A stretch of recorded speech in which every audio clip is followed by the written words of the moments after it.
ఎప్పటికీ ఆలోచించలేను. వాళ్ళ మ్యారేజ్ ని బ్రేక్ చేయడం నాకిష్టం లేదు అని తేల్చి చెప్పేసింది శ్రావ్య. తర్వాత సాగర్ గురించి ఆలోచనలో పడింది. అదే సమయంలో డ్రైవ్ చేస్తున్న సాగర్, రమాకాంత్ గారు అంత ఓవర్గా రియాక్ట్ అవుతారని నేను ఎక్స్పెక్ట్ చేయలేదు. ఆయన ఇంత కోప్పట్టం నేను ఫస్ట్ టైం చూస్తున్నాను అని అఖిలతో అన్నాడు. ఇదంతా నీ వల్లే జరిగింది సాగర్. అసలు ఆయన వచ్చే ముందే నువ్వు కట్లు విప్పకుండా ఏం చేస్తున్నావు? నేనప్పటికీ చెప్పాను కట్లు విప్పమని, కాని నువ్వు నా మాటల్ని ఇగ్నోర్ చేశావు అని కోపంగా అంది అఖిల. నేనేం చేశాను? ఆయన అంత త్వరగా అక్కడికి వస్తారని ఎవరు మాత్రం ఊహించగలరా? అయినా పెద్దయినా కొంచెం కూడా ఆలోచించకుండా మనసులో ఏదేదో ఊహించుకుంటే అది నా తప్పా అని అడిగాడు సాగర్. ఇంతలో రజిత వాళ్ళిద్దరి మధ్యలోకి వస్తూ, ఇప్పటికే చాలా లేట్ అయింది, నన్ను ఆ క్రాస్ రోడ్స్ దగ్గర దింపేయండి, నేను క్యాబ్ బుక్ చేసుకుని వెళ్ళిపోతాను అని అంది. ఎందుకు? అవసరం లేదు, సాగర్ నిన్ను డ్రాప్ చేస్తాడు, నేను మధ్యలో దిగి గ్రాసరీస్ తీసుకోవడానికి వెళ్తాను అని చెప్పింది అఖిల. తర్వాత సాగర్ వైపు తిరిగి, ఈరోజు నైట్కి నీకేం కావాలో చెప్పు, నేనే స్వయంగా ప్రిపేర్ చేస్తాను అని అడిగింది. ఆ మాటలు వినగానే సాగర్ షాక్ అయ్యాడు. పెళ్ళై 2 సంవత్సరాలైనా ఇప్పటి వరకు ఒక్కసారి కూడా అఖిల తన కోసం వంట చేయలేదు. కాని సడన్ గా ఆమె డిన్నర్ ప్రిపేర్ చేస్తాననేసరికి ఎలా రియాక్ట్ అవ్వాలో అతనికి అర్థం కాలేదు. ఎక్కువగా ఆలోచించకుండా ఒక సూపర్ మార్కెట్ దగ్గర ఆపాడు. గ్రోసరీస్ కొనడం అయిపోయిన తర్వాత ఇక్కడ వెయిట్ చేయి, నేను రజితని డ్రాప్ చేసి త్వరగా వచ్చేస్తాను అని చెప్పాడు సాగర్.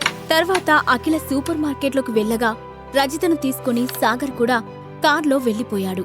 అయితే సాగర్ ఒక్కడే కార్లో ఉండడంతో రజిత కొద్దిగా టెన్షన్ పడింది. ఎందుకంత భయపడుతున్నావ్? నేనేం రాక్షసుడిని కాదు అని నవ్వుతూ అన్నాడు సాగర్. నేనేం భయపడటం లేదు అని తల కిందకు దించుకొని చెప్పింది రజిత. నిజానికి సాగర్ ఎవరనేది తెలిసిన దగ్గర్నుంచి అతన్ని చులకనగా చూసినందుకు ఆమెకి కొంచెం గిల్టీగా అనిపించింది. సాగర్ రియర్ వ్యూ మిర్రర్ నుంచి వెనక్కి చూస్తూ, ఇప్పటివరకు జరిగిన వాటి గురించి నువ్వు బాధపడకు. నన్ను చేసుకోవడం వల్ల అఖిల ఎన్నో ప్రాబ్లమ్స్ ఫేస్ చేస్తుందని నువ్వు అనుకున్నావు. ఆమెపై ప్రేమతోనే నాపై కోపం చూపించావు, అది నేను అర్థం చేసుకోగలను అని అన్నాడు సాగర్. అలా ఏం లేదు, కానీ నాకు ఆమె జీవితం గురించి కొంచెం దిగులుగా ఉండేది, అందుకే అని మెల్లిగా చెప్పింది రజిత. నీ భయం నాకు అర్థమైంది. నువ్వు అఖిల మంచి ఫ్రెండ్స్ కాబట్టి నేను నీకిప్పటివరకు ఎవరికీ చెప్పని ఒక నిజం చెప్తాను. నేను హైదరాబాద్లో ఒక పెద్ద ఇంటర్నేషనల్ హోటల్ స్టార్ట్ చేస్తున్నాను. ఆ హోటల్కి నిన్ను వైస్ ప్రెసిడెంట్గా అపాయింట్ చేస్తున్నాను అని అన్నాడు సాగర్. నిజంగానా అని కొంచెం ఉత్సాహంగా అడిగింది రజిత. నిజమే, ఆ హోటల్లో నీకు ఫుల్ ఇండిపెండెన్స్ ఉంటుంది. అన్ని డెసిషన్స్ నువ్వే సొంతంగా తీసుకోవచ్చు. నేనస్సలు జోక్యం చేసుకోను అని చెప్పాడు సాగర్. ఇంతకు ముందే కేదార్తో సాగర్ ఒక అగ్రిమెంట్ కూడా చేసుకున్నాడు.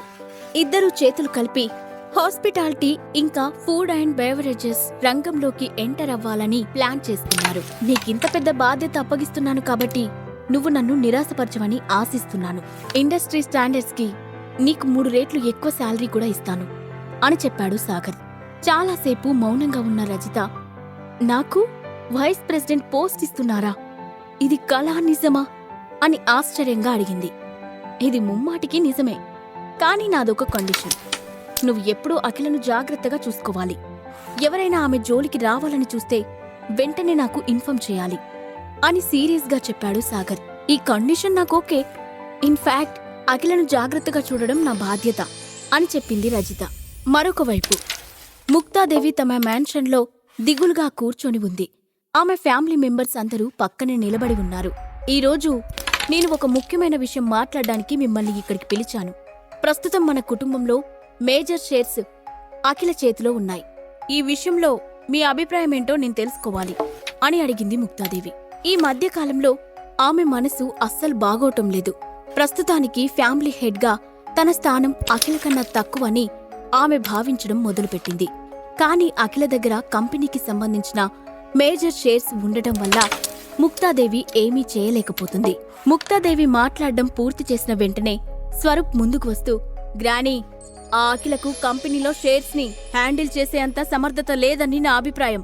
ఆమె వల్ల కంపెనీ దివాలా తీసినా ఆశ్చర్యం లేదు అని అన్నాడు. నిజమే, విజయేంద్ర ప్రసాద్ ఇలా చెయ్యకపోయుంటే మన కుటుంబం ఈ స్థితికి దిగజారేది కాదు. తండ్రి కూతుళ్లు ఇద్దరూ కలిసి బద్రీనారాయణతో చేయి కలిపి ఇదంతా చేశారని అనిపిస్తుంది అని ఇంకొక కుటుంబ సభ్యుడు అన్నాడు. అయినా అఖిల కూడా మన కుటుంబంలో భాగమే కదా, కాబట్టి షేర్స్ వేరే వాళ్ళ దగ్గర ఉండటం కన్నా ఆమె దగ్గర ఉండటం మనందరికీ మంచిది అని ఇంకొక సభ్యుడు తన అభిప్రాయాన్ని వ్యక్తం చేశారు. చాలా తక్కువ మంది మాత్రమే అఖిలను ఈ విషయంలో సపోర్ట్ చేస్తున్నారు. గతం గురించి మనం ఎంత తక్కువ మాట్లాడితే అంత మంచిది.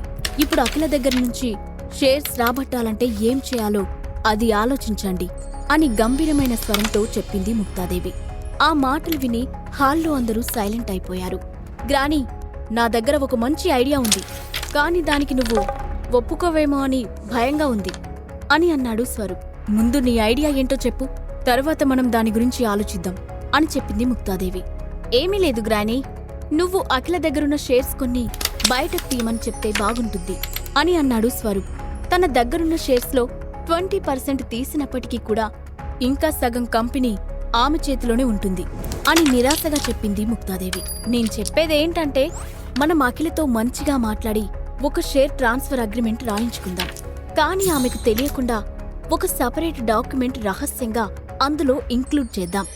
అవసరం వచ్చినప్పుడు మనకి అనుకూలంగా ఉన్న ఆ సీక్రెట్ డాక్యుమెంట్ బయట పెడదాం అని అన్నాడు స్వరూప్. అందరికీ అతను ఏం చెప్తున్నాడో అర్థమైంది. ఇంత దూరం వచ్చిన తర్వాత మన దగ్గర ఆ ఒక్క మార్గమే ఉంది అని చెప్పింది ముక్తాదేవి. చూస్తుంటే ఆమె మనసులో ఒక పథకం రూపుదిద్దుకున్నట్లు అనిపిస్తుంది. ఇప్పుడు బద్రీనారాయణ అఖిలకు ఇంపోర్ట్ అండ్ ఎక్స్పోర్ట్ కంపెనీ కూడా ఇచ్చాడని మనం మర్చిపోకూడదు అని మళ్లీ చెప్పాడు స్వరూప్. అది విని ముక్తాదేవి కోపంతో రగిలిపోయింది. అఖిల దగ్గరున్న షేర్స్ తనకి సొంతమైతే తమ కుటుంబ ఆర్థిక స్థితి మెరుగుపడుతుందని ఆమె అనుకుంది. 5 రోజుల తర్వాత స్వప్నలోక్ మీడియా సీఈఓ ఆఫీస్లో కొన్ని డాక్యుమెంట్స్ వెరిఫై చేస్తున్నాడు సాగర్. సార్, ఈరోజు ఉదయం మార్కెట్ ఓపెన్ అయిన వెంటనే మన కంపెనీ షేర్స్ 200% డ్రాప్ అయ్యాయి అని కొంచెం సీరియస్గా చెప్పింది సెక్రటరీ జాస్మిన్. అసలు ఇదంతా ఎక్కడా, ఎప్పుడు స్టార్ట్ అయింది అని కొంచెం అయోమయంగా అడిగాడు సాగర్.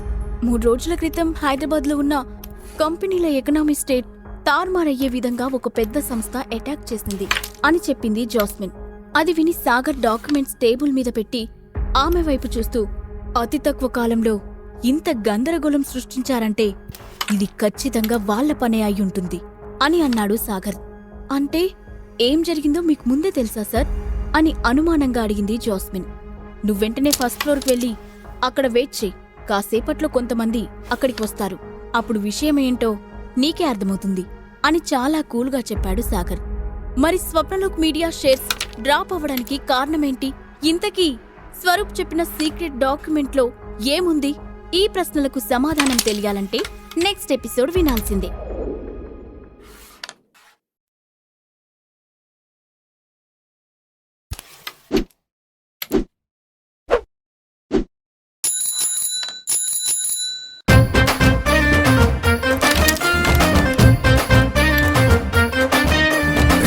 సైకిల్ బెల్లు మోగింది సౌండ్ ఫుల్, ఆ తాడే పల్లి ఇల్లు ఇక తాళం వేసుకెళ్ళు.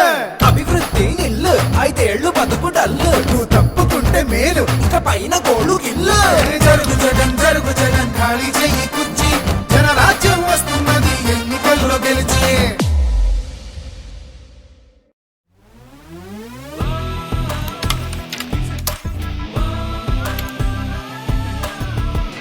Episode number 51 Ketha. Swapnalok media ఆఫీస్లో కంపెనీ షేర్స్ 200% పడిపోయాయని తెలుసుకుంటాడు సాగర్. సెక్రటరీ జాస్మిన్ కి ఫస్ట్ ఫ్లోర్కి వెళ్లి వెయిట్ చేయమని చెప్పగానే ఎందుకు ఏమిటి అడగకుండా ఓకే సార్ అంటూ ఆమె అక్కడి నుంచి వెళ్లిపోయింది. ఆమె వెళ్లిన వెంటనే గట్టిగా టేబుల్ మీద కొడుతూ ఫోన్ తీసి ఒక నంబర్కి కాల్ చేశాడు సాగర్. అవతల వైపు కాల్ రిసీవ్ చేసుకున్న వైభవ్, హలో సాగర్, ఏంటి ఇంత సడన్ గా ఫోన్ చేశావు, ఏమైంది అని అడిగాడు. విషయం ఇంత దూరం వచ్చింది కాబట్టి ఇక నువ్వు నిజమేంటో చెప్పడం మంచిది బాబాయ్. ఇదంతా చేసింది మన అగ్నిహోత్రి ఫ్యామిలీ అని నాకు తెలుసు అని అన్నాడు. కొన్ని క్షణాలు మౌనంగా ఉన్న తర్వాత, నువ్వు చెప్పింది కరెక్ట్ సాగర్, ఇది మన ఫ్యామిలీనే చేసింది అని అన్నాడు వైభవ్. ఎందుకు చేశారు ఈ పని అని అర్థం కానట్లు అడిగాడు సాగర్. ఎందుకో నీకు తెలీదా? మన కుటుంబంలో నీపైన అసంతృప్తి వ్యక్తమవుతుంది. మీ తాతగారు నువ్వు హద్దు మీరి ప్రవర్తించావని అనుకుంటున్నారు. అందుకే నీకు ఎదురు దెబ్బ తగలాల్సిన అవసరం ఉందని మన కుటుంబంలో అందరి అభిప్రాయం. ఇదంతా నువ్వు అర్థం చేసుకోగలవు కదా అని ఫోన్లో సమాధానం చెప్పాడు వైభవ్. బాబాయ్, మీరు చాలా తప్పు చేస్తున్నారు. నాకు కోపం తెప్పిస్తే మన అగ్నిహోత్రి ఫ్యామిలీకి నేనిచ్చిన డబ్బు మొత్తం వెనక్కి తీసుకోగలనని మీకు భయం లేదా అని అడిగాడు సాగర్. డబ్బు ముఖ్యం కాదు సాగర్, కావాలంటే నువ్వు పంపించిన డబ్బు మొత్తం నేను ఇప్పుడే తిరిగి పంపించగలను. కానీ నువ్వు ఆ డబ్బుతో స్వప్నలోక్ మీడియాని కాపాడాలని చూస్తే మాత్రం అది వృధా ప్రయత్నమవుతుంది. ఇది మీ తాతగారి డెసిషన్ కాబట్టి దీన్ని ఎవరూ ఆపలేరు. వెంటనే మీ తాతగారి దగ్గరకు వెళ్లి క్షమాపణ చెప్పు, ఆయన నిన్ను ఖచ్చితంగా క్షమిస్తారు అని చెప్పాడు వైభవ్. సాగర్ ఆయనకి సమాధానం చెప్పకుండా ఫోన్ పెట్టేశాడు. సడన్ గా అగ్నిహోత్రి ఫ్యామిలీ దగ్గర అంత డబ్బు ఎలా వచ్చిందో అతనికి అర్థం కాలేదు. కొంత సమయం ఆలోచించిన తర్వాత కేదార్, రాజేష్, మేనక, నవీన్లకు ఫోన్ చేశాడు సాగర్. 1 గంట తర్వాత వాళ్ళందరూ సాగర్ ఆఫీస్కి వచ్చారు. సాగర్ గారు, అసలేం జరిగింది? సడన్ గా అగ్నిహోత్రి ఫ్యామిలీ వాళ్ళు హైదరాబాద్ సిటీలో ఇండస్ట్రీస్ అన్ని ఎందుకు టార్గెట్ చేశారు అని అడిగింది మేనక. అగ్నిహోత్రి ఫ్యామిలీ తమ పవర్ ఉపయోగిస్తే హైదరాబాద్లో ఉన్న మేజర్ ఇండస్ట్రీస్ అన్ని టేక్ ఓవర్ చేయడం వాళ్ళకి పెద్ద విషయం కాదు. వాళ్ళు కావాలనే హైదరాబాద్ ఆర్థిక స్థితిని పడగొట్టడానికి ఇలా చేస్తున్నారు అని అన్నాడు కేదార్. కేదార్ ఇంకా మేనక నగరంలో పేరు ప్రఖ్యాతలు కలిగిన వ్యాపారవేత్తలు కాబట్టి ఇదంతా ఎవరు చేస్తున్నారో వాళ్ళు తేలిగ్గా కనిపెట్టారు. ఇప్పుడు ఈ విషయం గురించి ఆలోచించడం టైం వేస్ట్. ఇప్పటికే మా ఫ్యామిలీ అన్ని విధాలుగా పావుల్ని ముందుకు కదిపింది అన్నాడు సాగర్. అవును, ఇప్పుడు అగ్నిహోత్రి ఫ్యామిలీ తలుచుకుంటే ఏమైనా చేయగలదు. అంత పెద్ద కంపెనీ ముందు మేం చీమల్లా కనిపిస్తాం. వాళ్లతో మేం పెట్టుకోవడమంటే కొండని ఢీకొనడానికి పొట్టేలు వెళ్ళినట్టే అవుతుంది అని చెప్పాడు కేదార్. మరీ అంత నిరాశపడాల్సిన అవసరం లేదు. మనం దీన్ని ఏ విధంగా ఎదుర్కోవాలో డిసైడ్ చేయాలనే మిమ్మల్ని ఇక్కడికి పిలిచాను అని అన్నాడు సాగర్. ఏం చేయాలో చెప్పండి సాగర్ గారు, ఈ ఇష్యూ సాల్వ్ చేయడానికి మేం మీకు ఫుల్ సపోర్ట్ చేస్తాం అని నవీన్ అన్నాడు. నిజమే, ఈరోజు మేమిక్కడ ఉన్నామంటే దానికి మీరే కారణం సాగర్ గారు. కాబట్టి ఈ ప్రాబ్లం బయటపడటానికి ఏం చేయాలో మీరే చెప్పండి. మేం పూర్తిగా కోఆపరేట్ చేస్తాం అని అంది మేనక. మిగిలిన అందరూ కూడా ఆమె మాటలను సమర్థించారు. చాలాసేపు సాగర్ మాట్లాడకుండా ఆలోచనలో ఉండిపోయాడు. ప్రస్తుతం పరిస్థితి చూస్తే ఇది కేవలం అగ్నిహోత్రి ఫ్యామిలీ ఒక్కరి వల్ల సాధ్యమని నాకు అనిపించడం లేదు. ఎన్ని బలగాలు ఏకమైనా కానీ ముందు మనం స్టాక్ మార్కెట్ని స్టెబిలైజ్ చేయాలి. అలా చేయాలంటే బోల్డంత డబ్బు పెట్టాల్సి ఉంటుంది అని అన్నాడు సాగర్. కరెక్ట్, ఈసారి మనం వాళ్ళ నుంచి తప్పించుకోవడం కష్టం. కాబట్టి మనం గేమ్ని నెక్స్ట్ లెవెల్కి తీసుకువెళ్ళాలి. ఒకవేళ ఈ పోరాటంలో మనం ఓడిపోయినా కానీ అగ్నిహోత్రి ఫ్యామిలీని కోలుకోలేని దెబ్బతీస్తాం అని దృఢ నిశ్చయంతో అన్నాడు కేదార్. 1 గంట తర్వాత హైదరాబాద్లో ఎవరూ ఊహించని పరిణామం చోటు చేసుకుంది. అనూహ్య రీతిలో స్వప్నలోక్ గ్రూప్ కొన్ని వేల కోట్లు స్టాక్ మార్కెట్లో ఇన్వెస్ట్ చేసింది. ఆ తర్వాత కేదార్, మేనక ఇంకా ఇతరులు కూడా అదే విధంగా ఇన్వెస్ట్ చేశారు. ఫైనల్ గా ఆ రోజు స్టాక్ మార్కెట్ క్లోజ్ అయ్యే సమయానికి మొత్తమంతా స్థిరంగా మారిపోయింది. అదే రోజు రాత్రి ముక్తాదేవి ఇంట్లో మన కంపెనీ షేర్స్ ఎంతవరకు పడిపోయాయి అని అడిగింది ముక్తాదేవి. 60% పడిపోయాయి గ్రాని అని చెప్పాడు స్వరూప్. ఆ తర్వాత మొత్తం హాల్లో అందరూ మౌనంగా ఉండిపోయారు. ఇప్పుడు మనమేం చేయాలి? ఇది ఇలాగే కొనసాగితే ఖచ్చితంగా మనం ప్రమాదంలో పడతాం. కొంచెం చిరాకు పడుతూ అంది ముక్తాదేవి. గ్రాని, నా దగ్గర ఇంకొక ఐడియా ఉంది, కానీ అందరూ దీని గురించి ఏమనుకుంటారో నాకు తెలియదు అని అన్నాడు స్వరూప్. ఇప్పుడు నువ్వు మాత్రం ఏం చేయగలవు అని అనాసక్తిగా అడిగింది ముక్తాదేవి. ఇప్పుడు స్వప్నలోక్ మీడియా ముందుకు వచ్చింది కాబట్టి మన కంపెనీ షేర్స్ వాళ్ళకి ఇచ్చి వాళ్ళ కంపెనీ షేర్స్ కొనుక్కుంటే ఎలా ఉంటుంది? అప్పుడు ఫైనల్ గా ఏం జరిగినా కానీ మన కంపెనీ నష్టపోకుండా ఉంటుంది అని సలహా ఇచ్చాడు స్వరూప్. కరెక్ట్, ఇప్పుడు మనం స్వప్నలోక్ మీడియాని హెల్ప్ అడిగితే మంచిది అని ఒక ఫ్యామిలీ మెంబర్ అన్నాడు.